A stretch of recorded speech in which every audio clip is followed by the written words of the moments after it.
You saw it in President Obama. We're not listening to your phone calls. We're not listening to the content. We're just collecting the metadata, which means who you called, when you called them, how often you called them, how long you talked for. That's all we're collecting, just the metadata. So you shouldn't need to worry about it. Well, you know, I take my cue from a former general counsel of the NSA, Stuart Baker, who said on this question, metadata absolutely tells you everything about somebody's life. If you have enough metadata, you don't really need content. It's sort of embarrassing how predictable we are as human beings. And that's the thing is, you know, with metadata, they can know when you called your girlfriend, when you called your ex-girlfriend, when you called your parents, when you called your children, when you called Alcoholics Anonymous, when you called a drug rehab center, when you called your drug dealer, when you called your political party. They know all of that. They can connect up. Who are your closest friends?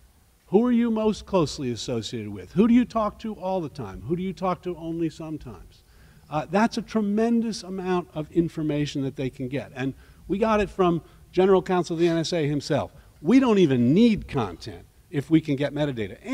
And let me just add, the program that we've all been talking about is a phone metadata program.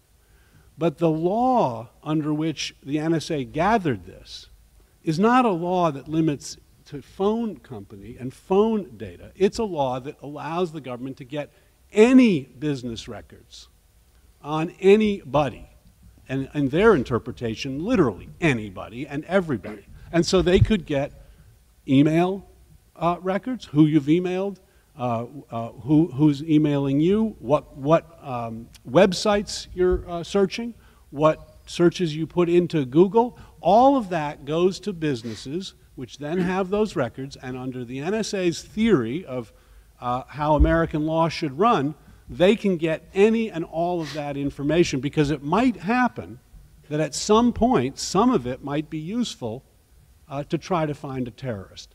To me, that's dragnet surveillance at its worst, and the distinction between content and metadata really is erased. Is erased. And this is all done under the Foreign Intelligence Surveillance Act, and the Foreign Intelligence Surveillance Court is the secret court that weighs, as I said, in secret, the legal justification for putting together a search of metadata linked to a person or persons, and then gives it an okay or a not okay, and it is on a time limit. General Hayden, you can find out all these things David just said about me, about David, about anyone in this audience. That is a function of operational capability.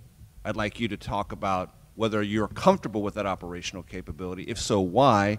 And how often is it used in the ways that David described? Yeah, first of all, David's description of what you can do with metadata, and quoting a mutual friend, Stuart Baker, is absolutely correct.